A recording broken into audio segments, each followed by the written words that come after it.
All right, today we're going to talk about one of the most frustrating things we have to experience as a coach. No. We will get told no a lot. And what I want to focus on with no's is that typically when someone says no, it has nothing to do with you, it has everything to do with them. I want you guys to think back to a time when you weren't working out and you weren't eating right and you were unhappy and you said to yourself, I can't do this. I don't know how. I don't have the time. You had this litany of excuses. Well, we know that that's not the case. We have excuses because we're refusing to prioritize something. Now, it's not to say that that's bad or good. I'm not going there, and I'm not going to tell you to judge your people about this either. But what I want you to understand is that when they tell you no, it has nothing to do with you. Your job is to learn who they are. And we know that we have products and we have an opportunity as a coach and we have workouts and things like that that can help people. Everybody can benefit from what we offer. So our job is to get to know them and present something helpful. And it's up to them to decide when they're ready.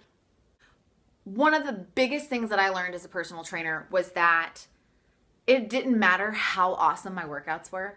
It didn't matter how many clients I had. It didn't matter how consistent they trained. It didn't matter what I did if they weren't involved, if they weren't invested. Because even though working out is physical and we talk about physical transformations all the time, it is really a mental game. It is a decision to be consistent. It is a decision to show up at every meal, every day on the back room, wherever you work out, the gym. It is a decision that they have to make. So it is a mental game. And what I want to encourage you guys in doing, and this is something that I've started putting into play recently, is always start with a compliment. Always start with something that you think is really wonderful about them or something that you admire. And I'm not going to lie, there are people whose lives are a mess. Like, I'm just going to say. And it's hard. But what I always will go to, because I deal with a lot of moms right now, and a lot of them are like, well, I have like 3 kids and I don't have time to work out, and I just want to sit on the couch and blah blah blah blah blah. And I understand all of that. I really, really, really do. I mean, I only have one, but I understand it. And what I always will start with them is, hey, I really admire how much you prioritize your family. And then I go into why I think they need to prioritize themselves so that they can serve their family better. And in doing that, we're asking them to be really introspective, and that's not easy for people to do. But it's real, it's positive. We know we have something that they need. And so when that mom comes back to me and says, I just really can't do this right now, I go, absolutely. I am so happy that you are making the right decision for you. I am here when you're ready. I run challenge groups every single month. These products are not going anywhere.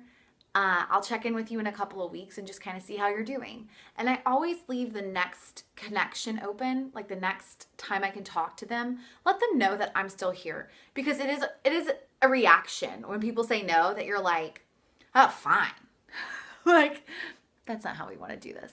We are here to help people, and you don't want to shut any doors, because I can tell you as a coach, 2 years in, I have people that are now coaches on my team that said no to me for months and months and months and months. I can tell you as a coach, I said no to the coaching opportunity for 4 years. Y'all, 4 years before I said yes. And it was something that I wasn't ready to admit to myself. It was a point where I was in my life that I didn't see it. I didn't see the benefit. And so know that it's not you. Know that you are still offering something of value, and you kind of have to remove yourself from the end result. The end result will come just like in your fitness. If you do the right work, the right results will come. So stay strong in building relationships. Stay strong in being real with people and being vulnerable. Find better ways to educate them. It's all about education. It's all about their understanding of what we offer, especially if people are resistant to network marketing. the more people know about what you do as a coach or as a customer of Beachbody, the more they're going to respect you, respect the products, and know that you're there for them. So be kind, be gentle. There are not enough of us in the world. And no does not mean no. It means not yet. I'm not ready yet. I'm not there yet. And I want to encourage you to write down what their reason was. Because some people will say, I don't have time. And this was like before T25. And so when T25 came out, what do? You email them and like, hey, I know you said you didn't have time before, but now we have a 25-minute workout. Or like the new core workouts coming out from Tony Horton, it's 22 minutes. So if somebody doesn't have time, you don't have 22 minutes. So keep a list of all your customers and why they said no. And so you can refer to it every couple of weeks when you take stock of where you are in your business, just to check in on people. I constantly am reaching out to people. I'm just like, hey, how are you doing? How did that go? How's your daughter? How's the new school year treating you? How's your husband? Oh, I remember you're a big football fan for this team. How did you get to go to any games? Just conversations, y'all. No is not no. It does not mean the end. It means what's next. Cool?